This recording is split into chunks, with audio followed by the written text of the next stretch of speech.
And we are live. Thank you so much for joining us. Thank you for joining us today. I'm Kyan Skoltz. I'm with Ilifa Labantwana. I'm also here as a member of the Real Reform for ECD steering committee. So I'll be wearing a couple of different hats as we proceed through today's stream, but I'll be helping to facilitate the conversation.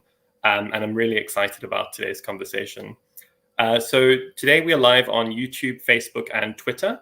And any of those who are watching, if you have questions, you can post them on Facebook or YouTube. And we'll, towards the end of the event, we'll get to listening to some of the questions and comments from you all. So please do feel free to use that and to post those comments as we go through. I'm very impressed by our panelists today. I'm actually a little bit intimidated. I find that it's a good sign as a facilitator when you're a little bit intimidated by your panelists. So I'd like to introduce them quickly. Ms. Nobayeni Dlala from Hollard Foundation is the executive lead in local government partnerships for Hollard Foundation Trust. She's held a senior management, change leadership, and facilitation roles throughout her impressive career in the public and private and non-profit sectors. She's provided technical and advisory support in partnerships with the City of Johannesburg, Gauteng, Department of Social Development, and currently with the Department of Cooperative Governance to enable scaling early childhood development and including early childhood development in the district development model. Nobayeni has more than a decade's experience in the nonprofit and philanthropy sector, plus she's served in public service in various positions as the National Director for Nutrition in the Department of Health, Chief Director for the Social Cluster in the Presidency, Health Attaché for South Africa's permanent mission to the UN in Geneva, the USA, Canada, and the Chief Operating Officer at the National Department of Health for over 18 years. Thank you so much for joining us, taking time out of your busy schedule today, Nobayeni. Then we also have from the Public Affairs Research Institute, Dr. Thina Nzo. Dr. Nzo is a senior researcher at the Public Affairs Research Institute, or PARI. She holds a PhD in African Studies from the University of Edinburgh, an MSc in Local Government Studies from the University of Birmingham. She's been primarily involved in the field of policymaking and local government for 14 years as a researcher and policy practitioner in South Africa, Ethiopia, Botswana, Tanzania, Malawi, and Lesotho, evaluating the implementation of local government policy and development programs. She has also continued in a number of research reports, academic journals, and media publications that broadly focus on local government policy and politics, accountability, and governance practices at various different government institutions in South Africa. So we're lucky to have both of you here to discuss real reform for ECD and how we can make local government work for early childhood development. Thank you both so much for joining. I'd like to quickly introduce what real reform for ECD is, as I'm sure many of our viewers may not know what Real Reform for ECD is. Real Reform for ECD is a coalition of organizations. We were founded in 2020, in June last year. We were founded mostly because we recognized that the legal system does not enable the expansion of appropriate regulation or of holistic, inclusive, and quality ECD services for children and communities in poor areas.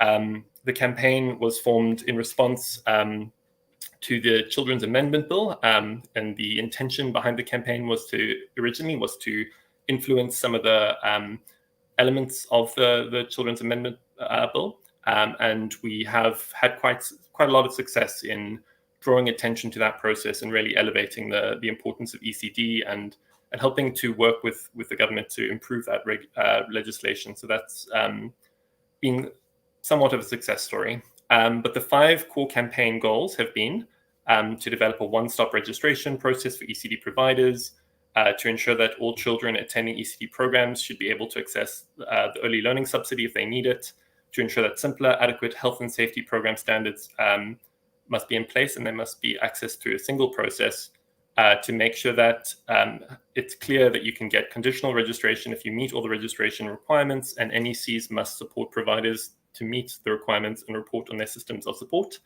and to ensure that the infrastructure needs of the ECD sector are supported. So these are the core campaign goals that we've been working around. But today, the reason why we're having this webinar is because of the local government elections, which are approaching on the 1st of November.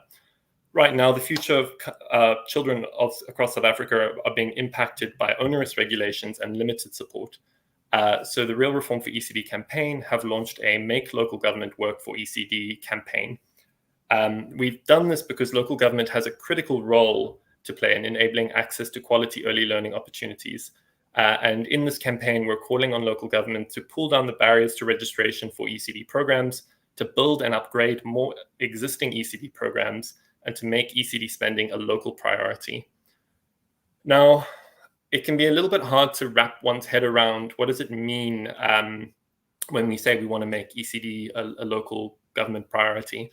But I'd like to quickly go through 3 stories that we've been sharing. And these 3 stories really highlight what it means for people on the ground when local government doesn't support them. So Lizo's story, Lizo has been leasing the premises for Lovuyo Center for ECD in Mamelodi, Tshwane, since 2018. His first daunting hurdle in his registration process was obtaining the correct land use approval, which is a registration requirement.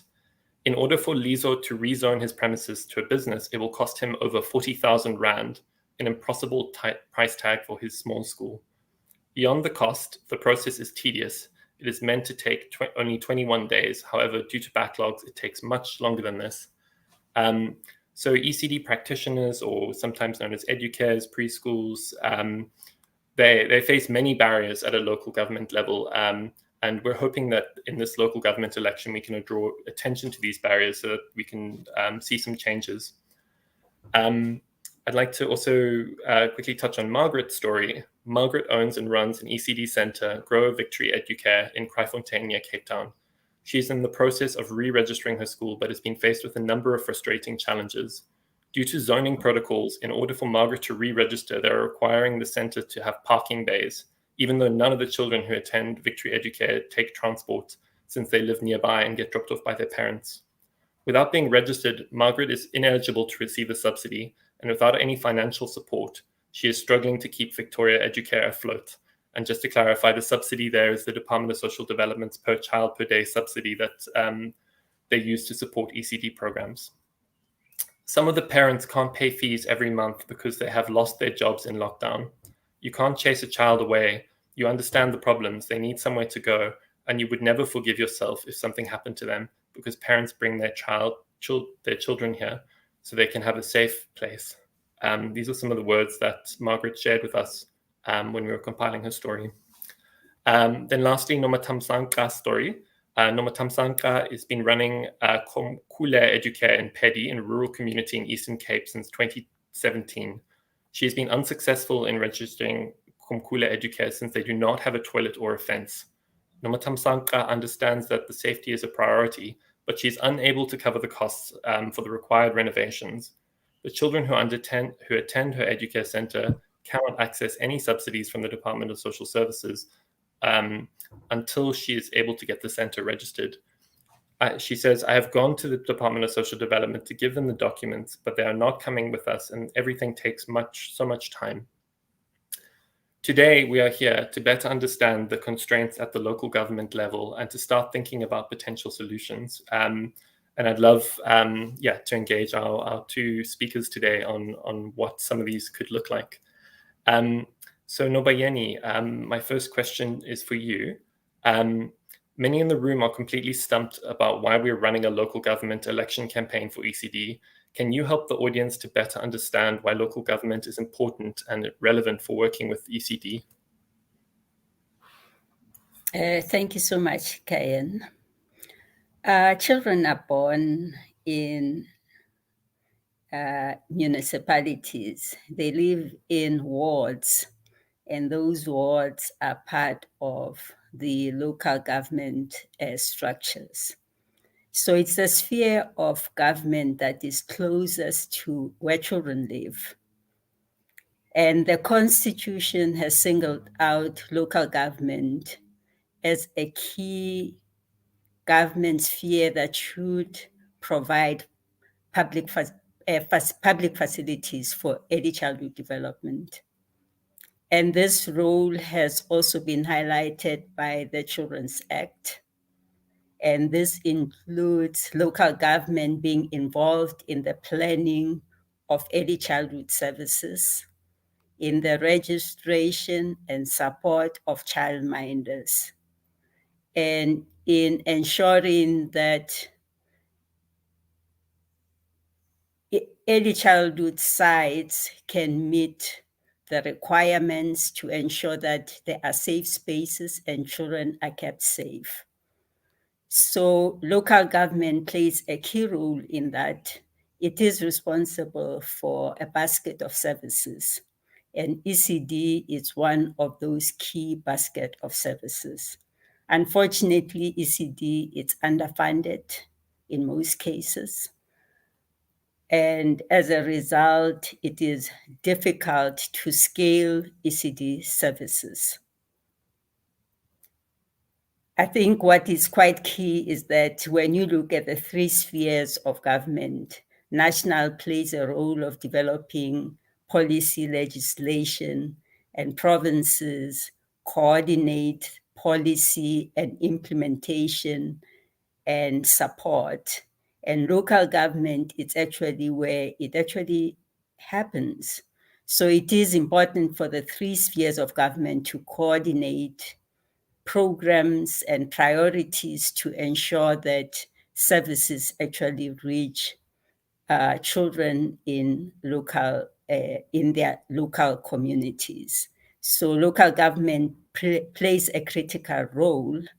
And as Hollard Foundation Trust, we started working in partnership with local government over 15 years ago, with the understanding that if we actually can impact on local government and ensure that we enable the regulatory system and we address barriers that impact on access to early childhood development, it will offer every child an opportunity to enter school ready.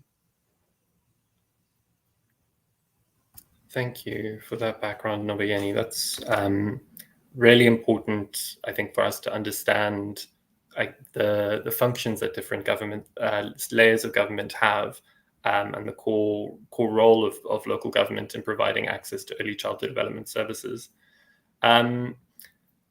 I'd like to ask a follow-up question. In your view, how would you characterize the major challenges or blockages for ECD at a local level? And if you have any examples of that, it would be really lovely to hear those.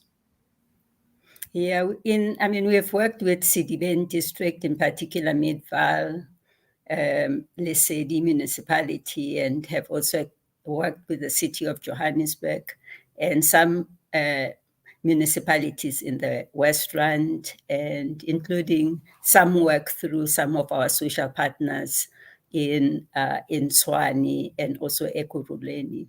The problems are the same throughout the country. The major one is around land right use. That is the first barrier and the first pillar that any ECD operator encounters. They have to have a title deed. They have to be living in an area that is proclaimed. And most of our poor communities that are excluded from early childhood services actually live in areas that are not proclaimed. There are limitations around planning issues in townships. Informal settlements, are mainly not proclaimed. Rural areas, you have to work through traditional structures. So land use is a key major barrier. Then the second one, it's building approved building plans. The assumption is that everybody has a structure that is approved. But I think we all just have to cast our eyes to informal settlements and actually see that it's any available material that is actually used to construct houses that people live in. And because the need for early childhood development is there, people then use their spaces, their homes, community structures that are available to actually provide early childhood development. And this applies in informal settlement, it applies in rural areas. So having an approved building plan becomes something that is impossible. Then as you look at that phase of building plans, there are also requirements around disability requirements that should be in place in ECD. You then take an RDP house that is now being used for early childhood development and try to meet the disability requirements. It is important for society to provide services for everyone in the community. There should be services for disability. There's absolutely no doubt about that. But I think it's the how of it. You then have to look at requirements that are there to get a health certificate. To get a health certificate, you should actually have received consent. So it means you should have ticked on the land use rights. You should have ticked on the building plan. You should have ticked on fire safety requirements. And when you actually then enter the last phase, which is environmental health services, it's where you talk about requirements for a kitchen if you are providing for children, requirements for a health bay, a number of toilets depending on number of children, a number of parking bays based on the requirements from the traffic department. So all kinds of requirements are actually put in place. So when you look at the bylaws, I think it's a one-size-fits-all approach, which really, when you look at our country, that does not apply. So flexibility and adjustments are quite key in terms of bylaws that have been put in place to ensure that they are context-based rather than translate based on a regulation that has been made. So those are some of the key issues that we should look at. The other one, it's what was in the story, that it can cost you anything from 3,000 to that 40,000 to actually meet, to pay all the fees that are required. The most expensive being the building plans. If you actually do not have a plan for an existing structure and you have to have somebody to recreate a plan for you, you also require an engineer. So those services are extremely expensive. So across the value chain, it's expensive. The other one, the third one, is the complexity of the process. You move from one department to the other, and there is no guidance and no handover of the process. So if you're an ECD operator, you kind of have to figure it out that, after land use and all the requirements and all the forms and all the documents that are required, it takes a lot out of anyone. So it's a cumbersome system that needs to be made seamless, that needs to ensure that the government system, within the value chain of the compliance system, there's a handover process, and it becomes seamless within that horizontal phase. But there's equally a need for support for communities who are coming in. They should be supported in filling those forms. They should be told what documents to bring in and what proxies are possibilities, because there are proxies that can be used. There should be communication, and communication does take place. I mean, there are outreach programs that are done by a lot of government departments. But I guess in a big meeting, it's very difficult to understand. When you're faced with a form after a general presentation, it's always difficult to translate the two. So the system needs to be simplified. The system, the one-stop shop, I think it's a key requirement. And it's a key requirement not just for local government, because when you look at unblocking this, you also need to look at compliance in relation to registration. We need to find a one-stop shop that deals with compliance requirements that are flexible, that require the minimum that ensures safety of children.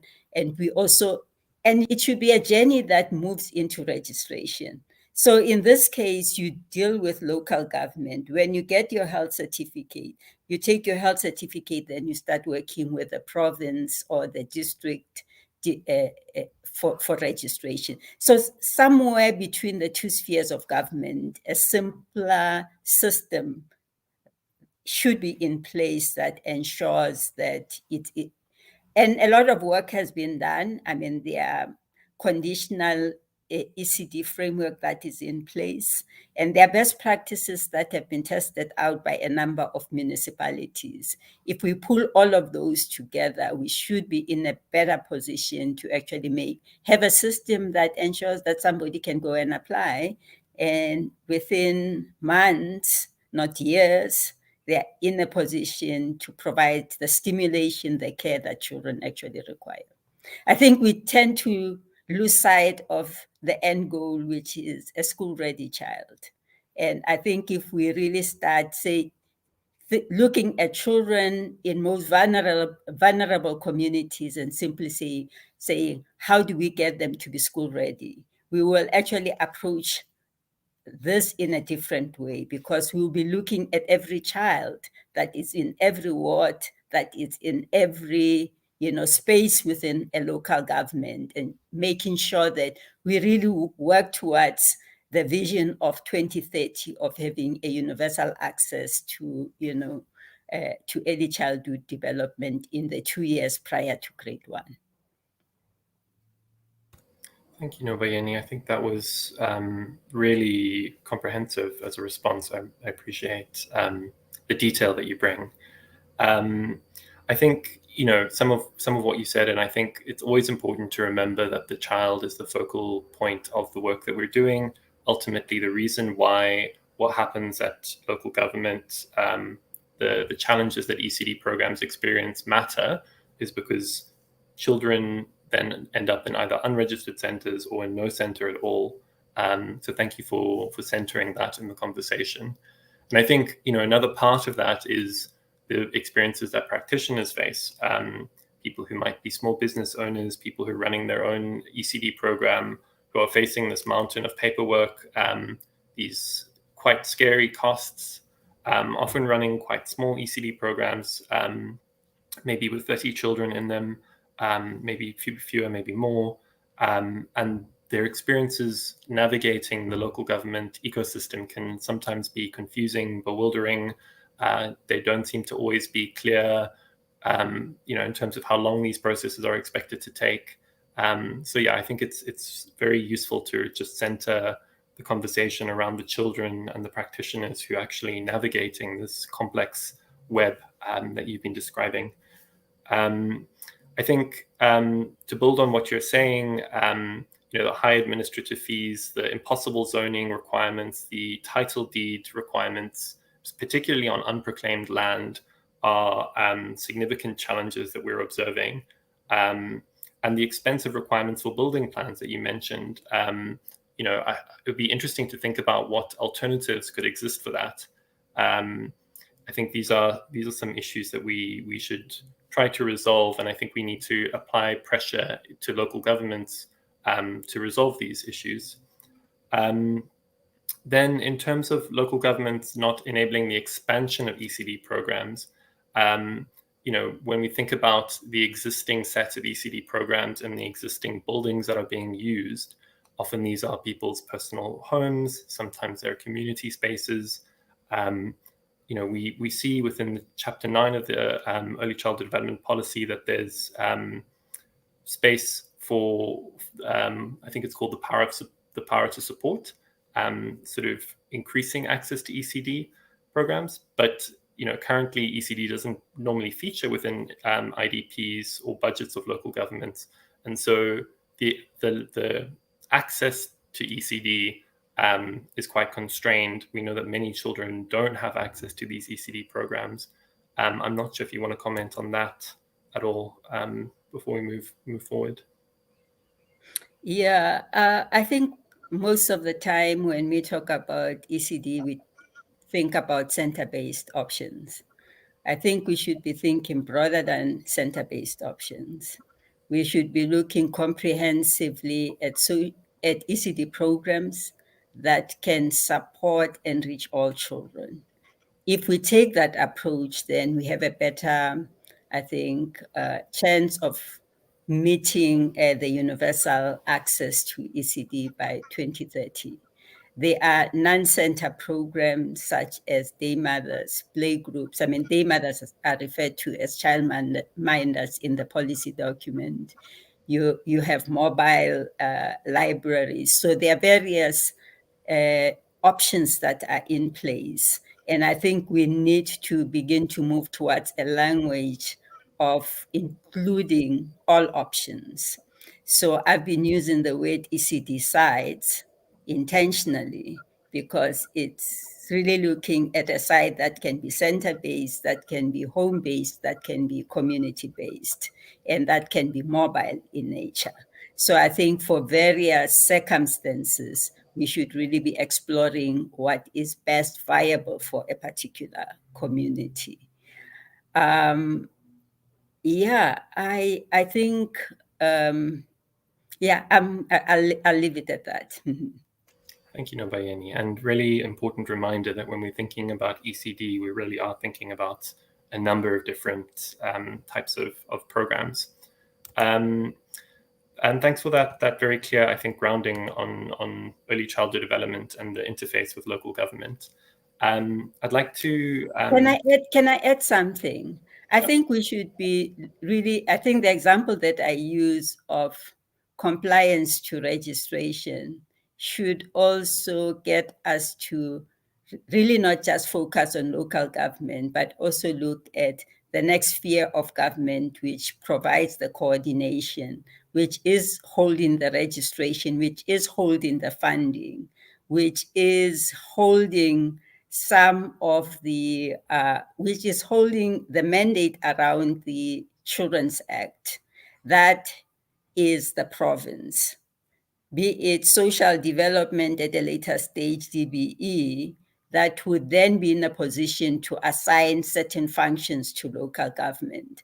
I think we should be bringing both of all the two spheres and actually dealing with the two spheres, because for local government to do certain things, it would require a delegation of the function, and that would require the resourcing of those functions moving to the local government. So I think as we move, as we advocate, we really need to engage both spheres of government in advocacy, because both plan, both have a budget, both, so it's the IDP, it's the planning that is happening at the provincial level. All of those come together.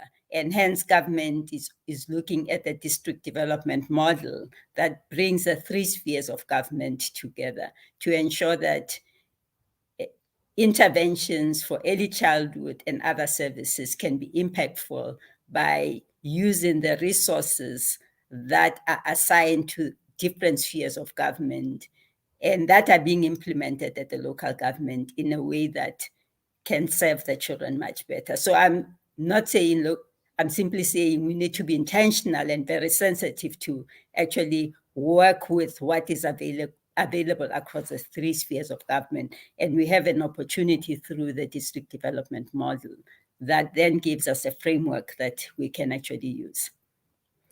Thank you. And that's a really important reflection. And your work, I believe, is sort of at the cutting edge of thinking about that. So it's important not to just reflect on it theoretically, but also know that this is work that is happening, that we're trying to do this important work. I'd like to think also, we've talked a lot about early childhood development and local government, but local government itself, many people across South Africa don't feel that local government works. We have challenges with administration. We have municipalities across South Africa that are bankrupt and owe massive debts. So Tina, I would like to ask if you could provide us with some insight regarding the challenges in making local government work effectively. What are some of the general reasons behind weak and slow local governments? Thank you very much for your input, Nobayeni. That was absolutely insightful in the sense that it really links up with some of our research that we do at PARI, which really talk to the institutional problems or challenges that local government is facing in South Africa. I mean, first and foremost, we know that Chapter 7 of the Constitution primarily highlights, the basic objectives of local government. And I'll just mention four of those objectives. The first one is to ensure that there is basic services delivered to communities. The second one is to promote social and economic development in the municipal jurisdiction. And the third one is to promote safe and healthy environment. And lastly, just to enhance participation and accountable governance in council decision making. Now, with the ECD sector, I think that the former two objectives, which are relating to health and safety, socio-economic development, taking into account that ECDC is part of the social cluster, those are fundamentally objectives that local government should ensure that they are fulfilled. Now, if we go back, into really understanding some of the nitty-gritties in terms of really what are these institutional structural problems that local government is facing. First and foremost, one needs to clarify that, in every local government setting, because today I was involved in an interview at SAFM, and they were actually saying to me that, what, can you just give us a better understanding of how local government, so that we can start, drawing into the different competencies of local government in terms of what they can do and what can they not do. So, if we look into the structure of local government, we've got what we call a council. A council is constituted by your political representatives that have been elected from your wards, either representing their political parties or independent candidates. And we've got your proportional representation councillors who come from your political parties who get elected into local councils. And in council structures, council operates as an executive decision-making structure, unlike your national government level, where parliament does not have executive decision-makings in the operations of the institution of government. But when it comes to policy and legislation, yes, they do take those decisions. So for council, we've got your administration side, which is constituted by your senior managers, your municipal manager, and managers who are reporting to the municipal manager. And some of those managers have got different responsibilities in the administration. And then in the side of council as the political structure, you've got council that has a chairperson, which is a speaker, and the different representatives of political parties.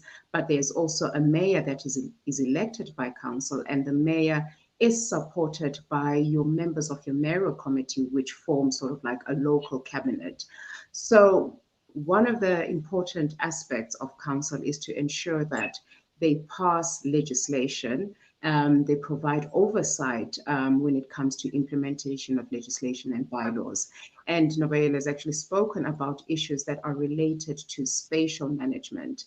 In local government has been given, the authority to develop their spatial and land use development frameworks that will guide them in terms of implementing spatial management and planning for the economic, residential zones and business hubs, etc. So one thing that we have found in our research is that once a municipality does not have a governance framework that is stable, it causes problems when it comes to decision making. Most municipalities in South Africa, we find that most of their councils, they are very dysfunctional. Sometimes you find that the committees, the portfolio committees, for example, the portfolio committee that is called SPLUMA, which is in charge of taking decisions on spatial management, it may not even sit for even once per quarter. You will have your senior administrators who are in charge of making sure that certain decisions are taken, considering that most probably they are receiving applications from your ECD sector in terms of applying to set up ECD centers. They may approve or they may not approve. They may actually look at the way in which the planning has been set for these ECD centers, but if there are bottlenecks around the way in which the ECD centers are supposed to be approved, the SPLUMA committee has a role to play. The Committee on Community Services has a role to play in terms of unblocking these bottlenecks. So if you do not have a functional council system and its portfolio committees to really interrogate some of these challenges, hence that's why you find that voices of those who are participating in the ECD sector, primarily from your low income communities and your poor income communities, do not get a voice in terms of getting these issues resolved. Now, that is one aspect of decision making from the political management side. But again, from the administrative side, just to dwell a little bit more when it comes to your technicalities in the bureaucracy. Number one, local government. We all that local government has been going through a lot of problems for the past few years. First and foremost, financial management. Poor financial management has been the biggest, problem we have seen with the Auditor General reports. And one of the key issues that are always highlighted in these reports is the lack of state capacity at local government level.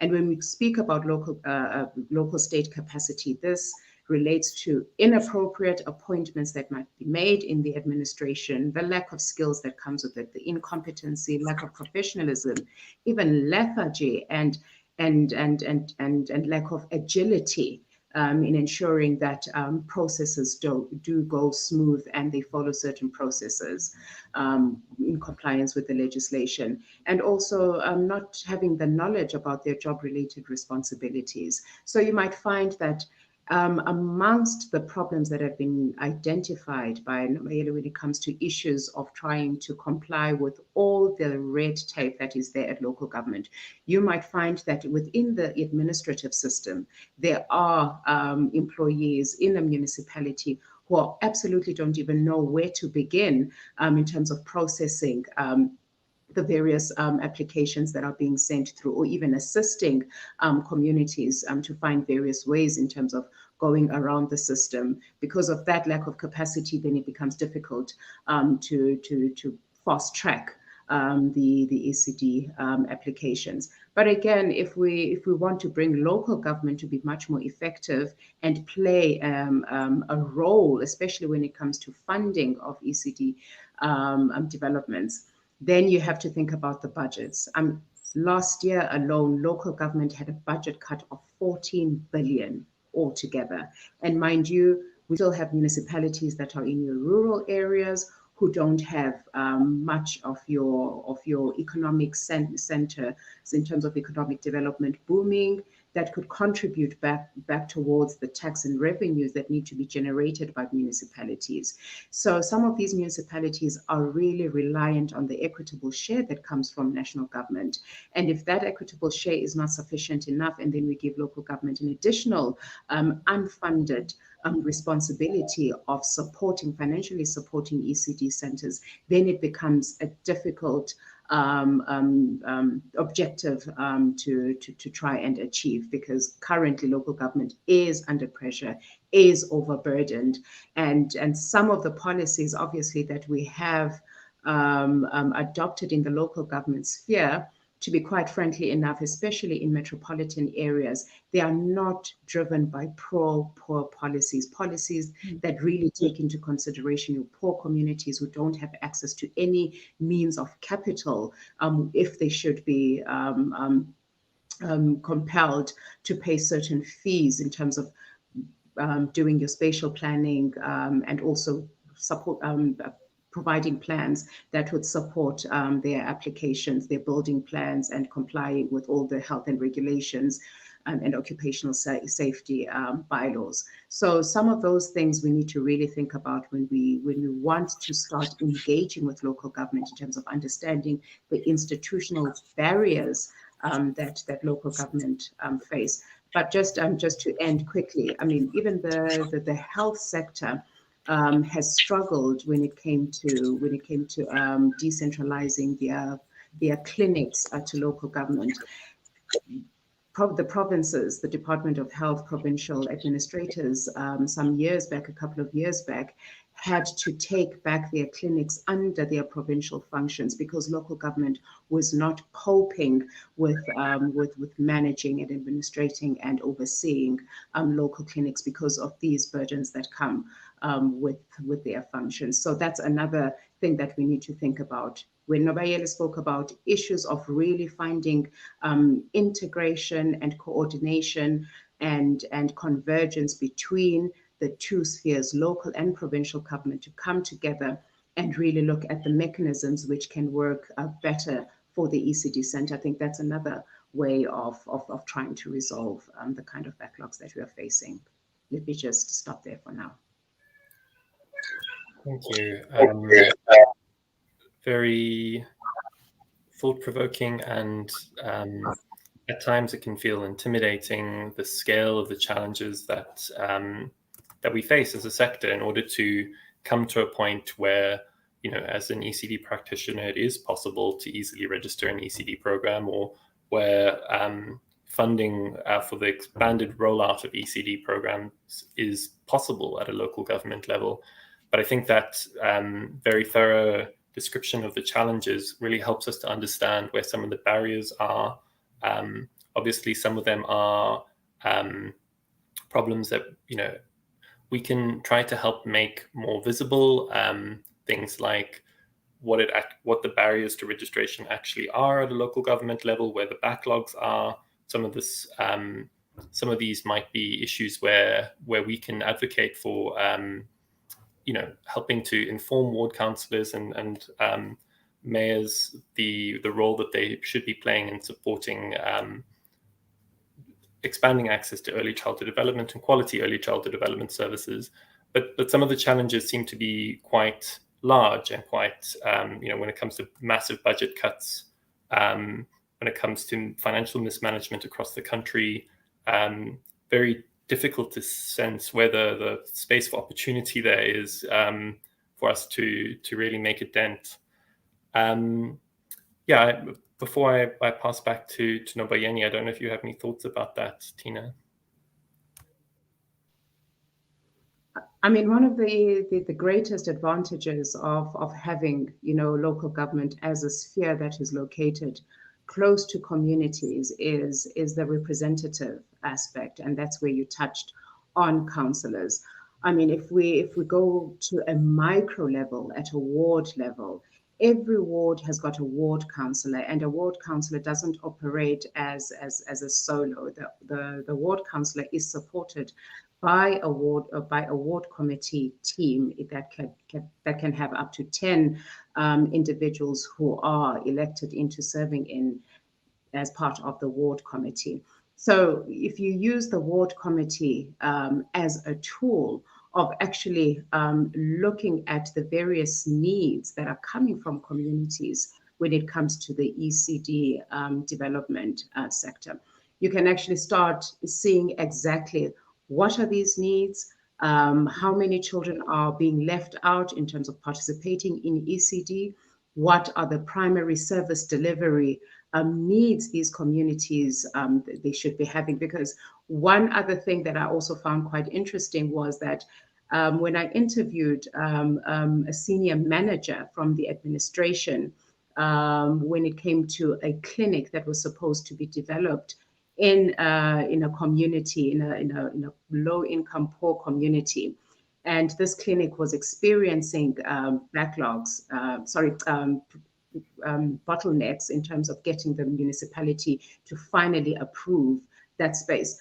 The municipal official said that, well, you know what, I don't even know the place that you are talking about. Where is it? And I'm thinking, but you're supposed to have a map. You're supposed to have a map where you can actually pinpoint exactly where this clinic could be built. So if you have a ward committee that can do what we call a ward-based mapping in terms of their services, in terms of their location, in terms of their sites, that could actually help the ward councillor to start using more pressure in terms of making follow-ups within the relevant structures of the administration up to the structures of the council itself that is given the responsibility of making these approvals at SPLUMA level and also at community services level. And that's where most probably one can start interacting specifically with your intergovernmental relations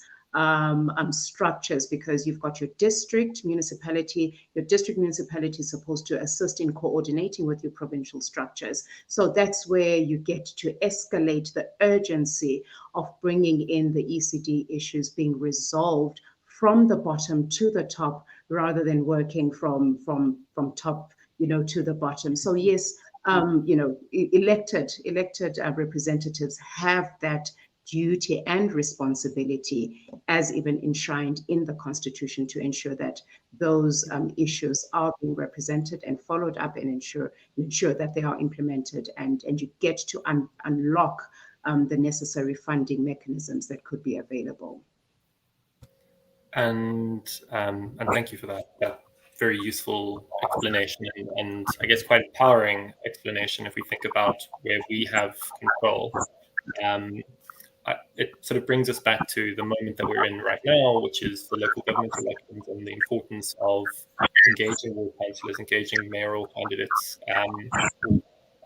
for these different roles, to see that they both understand the importance of their role for ECD, and also that they actually are able to action some of those points that you've raised. I'd like to ask you a follow-up question, Nobayeni, based on our previous conversation. In your experience, how can we make local government work for ECD? I mean, we've heard a lot of description of some of the challenges that exist at local government level, but you've done extensive work with local government, so I think you have a better sense than many of us of what some of the opportunities might be for the ECD sectors, and what potential solutions should we be looking at implementing as a sector? Thank you so much. And thank you, Thina, quite on point around opportunities of working bottom up. I think that is the power of local government.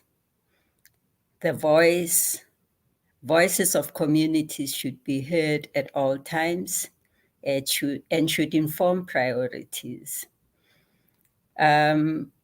I think this takes us to the discussion of the integrated development plans. And I think the description that Thina has already provided. Every 5 years,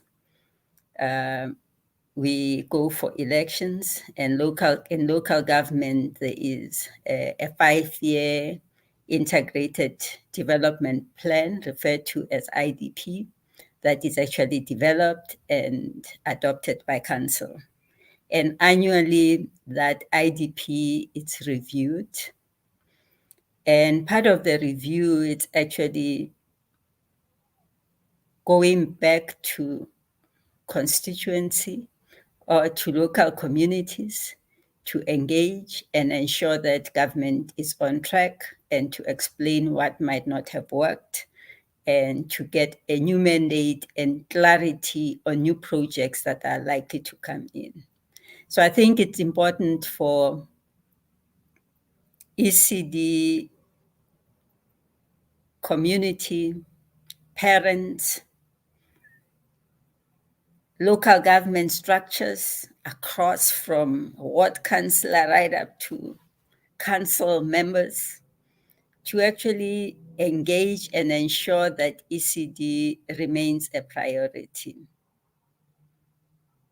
The reason being that when we look at the state of local government, and we look at some of the key challenges that local government has, we have a lot of young people that are unemployed, And we equally have people who do not have any form of qualifications. And early childhood development offers an opportunity in terms of livelihood opportunities. You have community works programs that are in existence, expanded public works program, and early childhood development should be seen as a key strategy in these programs.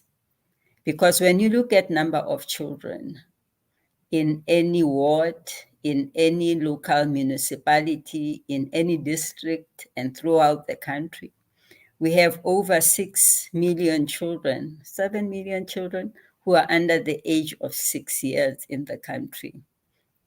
And if you break that down at ward level basis, you look at how many children have access to early childhood development. It's around 20%. Our national figures are sitting around 49, 50%. But at a local level, the numbers are much, much, much.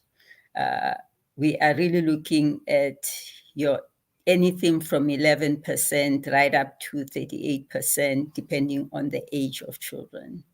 So ECD does offer that livelihood, employment opportunity, and attract, in terms of training, young people and women who are main providers. Women are 99% of ECD providers. The opportunities for training and ensuring that they have a career, and we actually begin to professionalize early childhood development. So local government, again, will be working with social development, will be working with DBE to ensure that, the workforce opportunities for ECD are available. So when we look at ward-based issues, it's important to understand how many children you have in a ward, because that's the starting point of your plan, your planning. You could be looking at your budget and actually working on what you have allocated. But I think we need to stretch this to how many children are there, because this is the first step that takes us to universal access.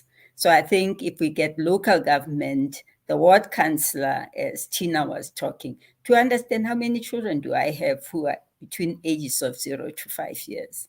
And I have met ward councillors who know that. I mean, they give you the figures, they tell you about the facilities, they visit facilities. I mean, so some good is happening on the ground. It's important that the ward councillor understands that, because it's the ward councillor that will facilitate dialogue in the community, sharing of information, understanding what the challenges are. That is the level that will be the voice and provide the platform for engagement for the IDPs.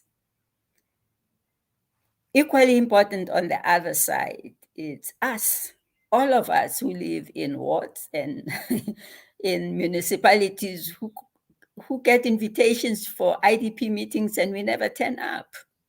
So we need to make sure that we turn up for those meetings. It's the first level of democracy. Let's exercise it to its fullest so that the challenges that our children are faced with are understood and are well documented. Because if we've articulated that in the IDP and it's recorded, it helps with the higher level advocacy. If nothing is said about ECD in the IDP meetings, then ECD remains at the bottom. When we start advocating at the higher level, it really doesn't add up. So we need to do the work. Make sure that when those IDP meetings are called, we are there. First set of meetings starts around August. They run all the way until March when the IDPs are actually approved. Around April, there is a draft IDP and a draft budget, and we get invitations to engage. Let's engage in those meetings and make sure that by the time the budget is approved in June, we've actually used all the opportunities that are there. There are roughly 10 I'm not quite sure about the number of meetings, but there are steering committee meetings, IDP steering committee meetings. Again, that's the point where another level of advocacy. You have social development representatives there, you have education reps there, health reps there. We need to be engaging with those IDP committees. So there's a community level, there are structures that are there in that relate to work on IDPs. We need to engage those structures. So advocacy for ECD, it's not just around the elections, it's throughout the year. We need to ensure that ECD is on the agenda from day one to the right at the end, and we are reinforcing around the elections time. We need to we needed to have made sure that ECD is in the election manifesto of every small, big political party that is running in local government. Because any party that is then elected will use the election manifesto as the basis of their 5-year planning or amendments that get made on an existing 5-year plan, whatever the setup is. So all that I'm simply saying is that it's a bottom-up. ECD forums be there, parents be there, partners that are working within communities, we should be there. And we should be engaging that entire hierarchy to make sure that from the cycle, when the cycle starts in July, when they set dates for the IDP meetings, we are not behind schedule, but we run alongside, if not in front, to make sure that the issues are there, are understood, and we work through that. And this applies to Community Works program. Decisions are made at the level of the local reference group. At the level of local reference group, it's where we need to be advocating for more ECD livelihood opportunities, more opportunities for other support staff for ECD. So let's use all the structures that are at community level so that we really utilize what is available at the bottom. And as we move through the hierarchy, we are reinforcing, and we are then in a better position to include ECD in the IDPs. The district development model has introduced the one plan in the 3 pilot sites through the partnership that we have with COCTA. We've been working to ensure that ECD is included in the one plan. So it's shifting the planning instruments to include ECD. So IDP, we are engaging with IDP managers to ensure that we move in that direction. The call here is that for all of ECD community that have joined, or interested parties in ECD that have joined this webinar, let's join hands and make sure that we don't miss out on the IDP process and the advocacy that is actually required. So in this case, we have the IDP that is running parallel to the local government elections that is happening on the 1st of November. Yes, real reform is correct to be engaging with those that are likely to serve as councillors, but we also have planning instruments. IDP, it's a planning, it's the strategic planning framework for local government. So let's work on ensuring that ECD in its fullest sense is actually included, and there are programs that are included. The situational analysis is included. We are not just talking about aspects of ECD. Most IDPs include ECD, but they will refer to number of trained practitioners. So it's training in general. It could be an NQF level training. It could be training in first aid. It could be training in fire fighting, it could be training in a number of other things. So let's work out a program. Let's make sure that the scope of the problem, it's well articulated in the IDP, and we will then begin to reap the results. So I'm shifting a little bit to say there is something that we all can do, but there's equally an enabling that needs to be done on the side of government to ensure that we begin to move towards compliance requirements that are context-based.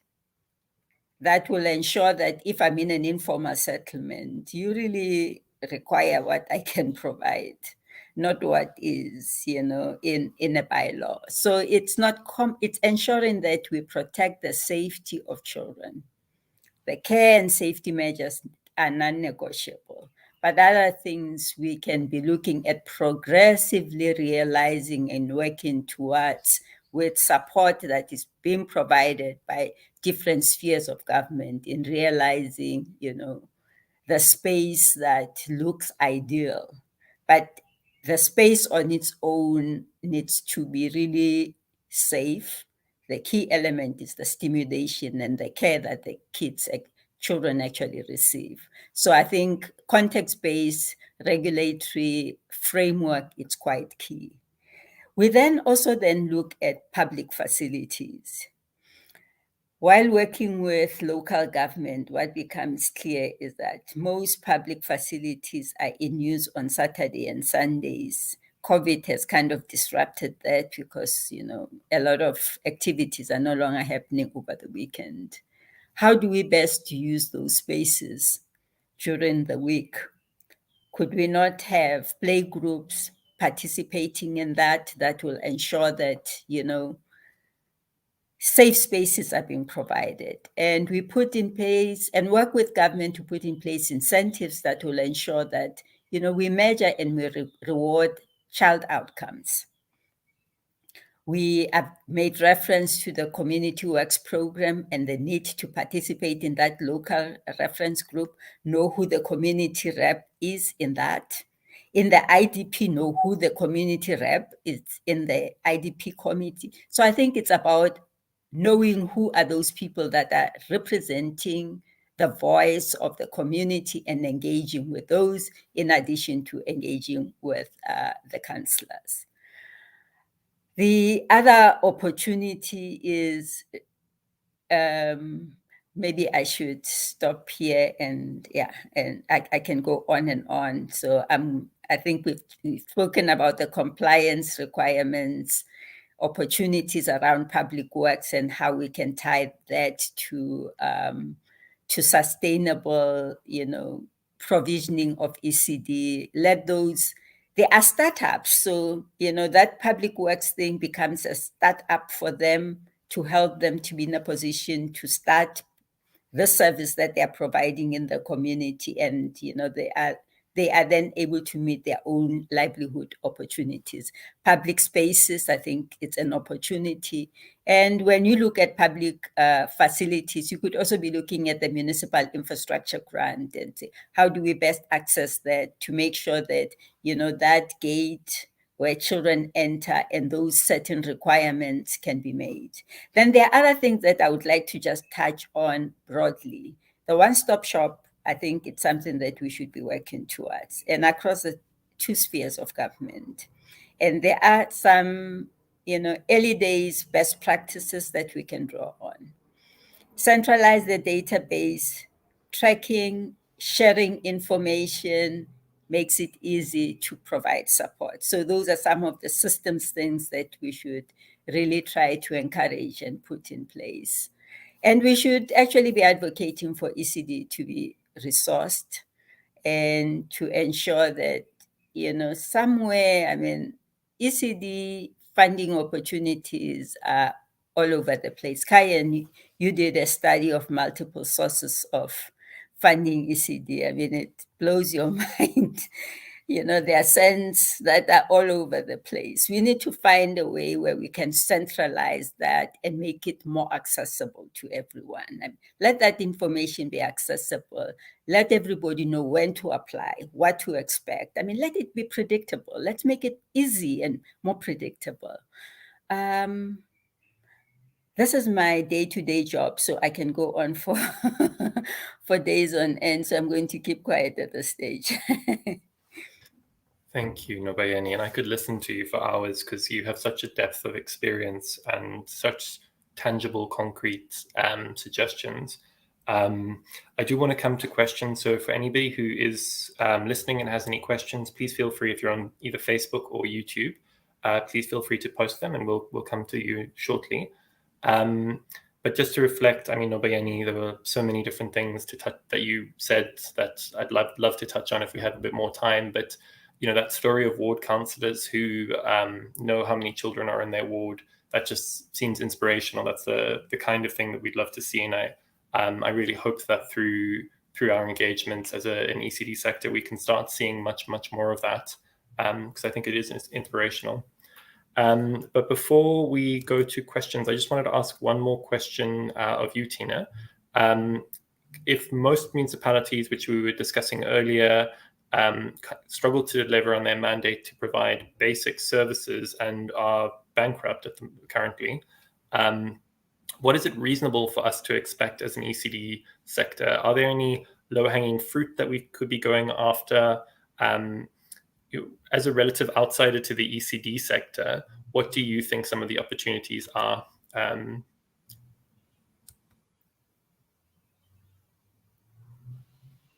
Thanks, Karen, for that question. One thing that we also need to think about when we talk about local government is that it's a sphere of government that actually has all the different sectors in society located in a particular geographic location. So you've got your private industry, you've got your public, you've got your non-governmental sector. You also have what we call your social contributions that are made by various sectors as well in this space. So, this idea of social compacting is not just an idea that, our president has been trying to advocate for national government, but I think it's also something that we should be practicing at local government level. As much as we are operating under tight fiscal austerity measures, but it doesn't mean that, our local government institutions should stop being innovative. I like the fact that Nobayeni has actually mentioned a couple of multiple of sources that we can tap into. But at the same time, even institutions themselves, they even have the Chamber of Commerce, who ought to play a developmental role in their communities. So those are the kinds of sectors that should pull their resources together. If there is enough lobbying and advocacy, like what Nobayeni says, that you put the ECD agenda into the planning map of a municipality, then you can enable the municipality to start unlocking all these other opportunities that may be available. Even in a municipal institution, for example, the mayor has, a leverage of bringing all the different communities together. If a mayor of a municipality would know that the ECD agenda is also part of his public advocacy agenda, then you would be able to pull the different sources of resources together to ensure that they are fully resourced. But at the same time, another point that one must stress, and Nobayeni did touch on it, is the regulatory framework. We need to think about how you guys can lobby for the regulatory framework within the SPLUMA committee and the Community Services Committee to help unlock these bureaucratic red tape, bottlenecks that obviously have caused so much problems for communities who are actually not, related to some of the requirements. that are wanted from these communities. I always tell people that, South Africa, as much as we are a developing country, we've got urban areas that are flourishing, but we also need to understand that we've got pockets of poverty. We've got the characteristics of any other African state, where if you try to transplant regulations and bylaws that are taken from developed countries just because we want to be part of the OECD communities that are within the developed sphere, and try to implement them in Africa, they are absolutely going to cause issues in terms of our context. Our context is different. We even have rural areas in South Africa where there are certain urban bylaws that you cannot implement in urban areas. So here, I think that one of the primary things that you also need to think about is lobbying, for your reforms in terms of getting these committees to start reviewing some of these bylaws and requirements that are not compatible to our context. So that's another contribution which I think I should make. Oh, and then just lastly, another point that we always miss again in our budgeting processes, it's the gender-based budgeting process. And I think the ECD agenda could fall quite relevant in the gendered budgeting process in the IDP, if you can link it up, because currently Parliament, together with the Ministry of Women, Children and People with Disabilities, is that they are trying to lobby for a gender-based budget process, which is supposed to decentralize to local government level. If ECD could also be part of that, in the sense that if you do not take ECD as an important function that ought to derive certain outcomes, you are actually impacting on the gendered aspect of development, where you are robbing women from participating in the economy just because they can't provide, care for their children, in the sense that they can't take them to ECD centers and they can't afford to take them to ECD centers. Therefore, you deprive women from participating in those economic activities. So that's the kind of momentum that we should start garnering towards, to when you try to pull the different sectors of our state to make ECD as part and parcel of a priority when it comes to development, particularly at local government. So let me just end there for now. Thank you. I always find that point that you were making about, South Africa inheriting sort of model standards from European countries, or implementing standards that are appropriate in higher wealth contexts across lower wealth contexts, are such an important one, and one that we continuously need to reflect on, because it seems to be an issue at so many different layers within our legal system.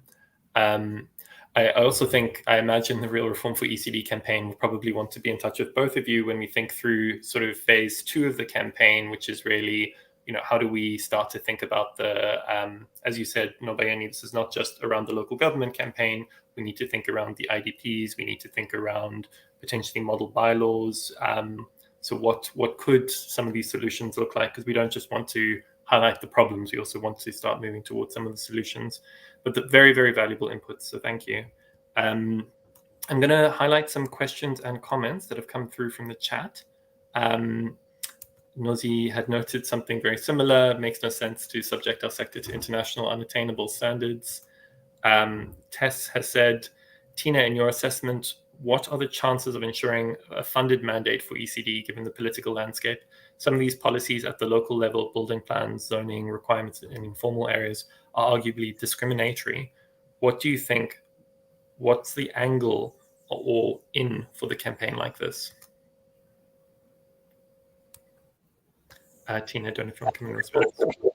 Yeah, I think the last question specifically spoke to my emphasis on trying to move towards addressing issues that are related to regulations that are not relevant for certain communities, where we need to start moving towards finding reforms that could actually review some of these regulations. And from a local government perspective, you need to work via these council structures that have political representatives, where even your ward councillors are sitting in these structures. Ward councillors sit in Spluma, ward councillors also sit in community services committees. So once we start framing exactly the main problem and the argumentation around that, and also looking at problematizing the regulatory framework, then you might have a propensity of actually now starting towards moving to a review of certain bylaws that are hindering the ECD sector. So that's the kind of reason that I wanted to frame. And as like you said, one is willing, to participate in these processes should the campaign move forward. But one thing that I find quite interestingly a contradiction in South Africa again is that, for example, in the Northern Cape, you know that the Northern Cape is a primarily mining province. So you get your mining communities who are contributing quite substantially in your social and labor plans, and they're contributing quite extensively in your education program. Even in the IPP, your independent power producers sector, in the renewable energy, the DMRE makes it a requisite for these independent power producers to give back to communities via their social programs. And one of the municipalities was saying, oh my gosh, we've got so many ECDs that are being funded by ICDs. We can't take it anymore. And I'm thinking, wow, couldn't I channel those monies into this, into the major metropolitan areas who are struggling? So those are some of the contradictions that we're faced with in this country. But, I thought I should just make it as a remark in passing. Yeah. Can I come in on that? I think what is important is that if you know number of children in your ward, you are then in a position to kind of estimate the number of ECD sites that are required. And you are then able to take that money, rather than building, you take it into programs, developing the practitioners so that they get qualification, making sure children are fed, making sure that stimulation material is there, providing support for tracking and support of ECD sites, and, allowing municipalities and communities to work with ease. So rather than building things that are not required, understand who and how and what the spread is and plan accordingly. And we are then going to have ECD sites that produce those, wonderful human beings that will start school and take the leadership of this country in years to come. Thanks, Nobayeni. I think that's really helpful. And also just a lovely story, Tina. Thank you for sharing. Yeah. Hopefully we'll see more of those. So to quickly flag a couple more questions. So Claire said, great insights, solutions, and ideas on how to centralize and form a more unified approach to ECD community development. Then we had another comment from Tess saying, thanks, Nobayeni. The real reform for ECD campaign will have a phase 2 of this campaign, which extends past the elections. 100% agree with you. We need to do a lot more work in the lead up to the IDPs. Does Hollard have existing IDP material produced for ECD sites?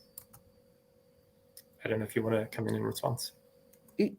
We don't have material because you can't have material. IDPs reflect priorities of communities.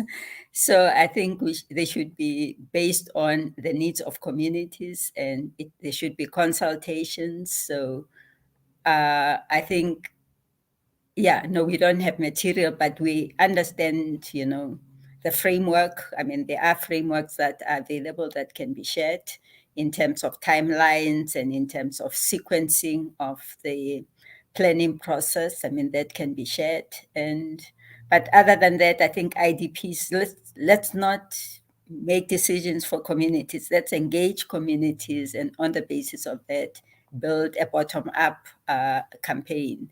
Because I think Tina's example of the mining towns illustrates, a different scenario from a rural setting, a different scenario from an informal settlement, So I'm simply saying IDPs by nature should be, let's work with communities, have a program, understand what they need, what the gaps are, and take those to, to those meetings, take those to the councillors, to the ward councillors. Let it form part of a standing item in the ward committee. We report on ECD. We have so many children. We've trained so many. And before you know it, you build, interest and understanding of why the service is important and how it links to, what is happening within the community. So get it into the agenda and build, and have the commitment to work on it and to share and report on it. Thanks, Nobayeni.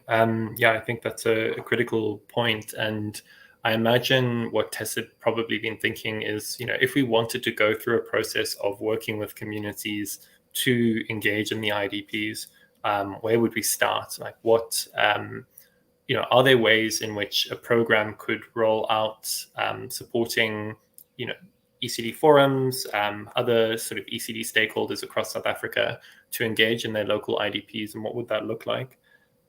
So yeah, I don't know if you have any thoughts on how one would go about doing that, but if not, then this is something that I imagine the Real Reform Campaign are interested in. I would say the starting point is to understand the planning process, the flow process, where consultation phase 1 may be done. It's second phase of consultation. Who and how are they consulting? Are they consulting on the basis of a draft document, or is it you then are able to input it into that? There are structures, it will move from consultation into various committees. Who are representatives in the various committees? How do you then engage with those representatives to make sure that, and how do you then get it into, your ward councillor, your councillors to be in a position to articulate, the issues that are being raised, the buy-in across board. So it's not a linear, I think it's really taking the different parts and bringing them together. So right now, because the process has started, it's understanding where in your local municipalities. It's not the same for all municipalities. They do the same things, but their timelines might be different. So it's understanding where they are and logging in. You want to have that community in the engagement and working with your constituency there. You then look at the representation in the IDP committees. You then look at, those that are drafting, those that are funding the program, because you need to talk to program managers. They might be also articulating their own priorities. And part of the IDP is an engagement. They call it sector priorities. It's where the different spheres of government have a dialogue. So, Thina referred to the intergovernmental structures. Understand what are the issues that are going into that, what is being articulated. So it's advocacy across a range of structures within the community. Yeah, we could look at a work session at some point and and probably invite some people from local government to share that information, because best partnership, it's a partnership. The campaign is a partnership. It's looking at who can then support and tell us where in the cycle they are, and then the campaign can then work across different municipalities based on what has been shared with them. Yeah. So I'm simply saying there's a bit of homework and unpacking to be done here for, a program to be developed. As soon, like yesterday, yeah. Yesterday. But your point that this is a partnership, and it's a partnership where we are working with, as much as helping to elevate the importance of ECD. We do want to work with local government officials. We do want to work with provincial officials, understand their needs, their priorities, and figure out how we can really be helpful in making it more more accessible for ECD programs to participate in the development of IDPs in local areas. I want to read out Pam's question quickly from chat. She's asked, has local government's responsibility for childminders been spelt out in any municipality? And I'm guessing this is towards you, Nobayeni, if you are aware of any. From her perspective, it seems as though most are ignorant about their responsibilities in this regard. So, childminders being a particularly under-recognized area, both in terms of provincial and local government responsibilities. Yeah, there are provisions. I mean, environmental health would visit childminding services. They would visit ECD centers. The registration of childminding as stated in the, is it the Children's Act? Yeah, is it Children's Act? Yes, it's in the Children's Act. I don't think that it's understood it's fully understood. So I think those are some of the things that needs to be unpacked. But different departments at local government level, social development or community services, environmental health, fire, would actually engage with anybody who's caring for children. Mm-hmm. Do they have a register? Some do, majority just for ECD centers, and different departments within a municipality have different databases. So, yeah. So I would say it's an area of work that needs to be developed to, a different level, because right now it's being dealt in a very fragmented manner, but there is interface between childminders and different departments within local government. And I think it's something, there may be municipalities that do this very well, but it seems to be an area where the training, the registration of childminders seems to be less clearly articulated and less understood. So thank you. My sense is that, these are gaps that you see between a well-written policy and the implementation, So I think it's articulated in the policy, and how it's translated by different spheres. I think those are areas that needs to be tightened at this stage. I definitely agree with that. So I wanted to quickly touch on two more questions. We're going to be ending shortly. Claire said, I'm keen to engage in further phase 2 of this campaign. I am busy developing an integrated support system model that could underpin the next step. Let's connect. Definitely, Claire, that's something we're always open to. And Jennifer said, excellent question, Tess. I think this was regarding gender-based budgeting. She said, we need to address the irrelevant, unattainable registration regulations. This needs to be done sooner rather than later. Another angle, an ECD colleague in Protea Glen, Soweto, was in a really lovely government municipal building with her ECD, and there are no building plans, even for a government building. The plans only show a field. So we need to see this as rectified, please. They cannot register an ECD as they have no plans.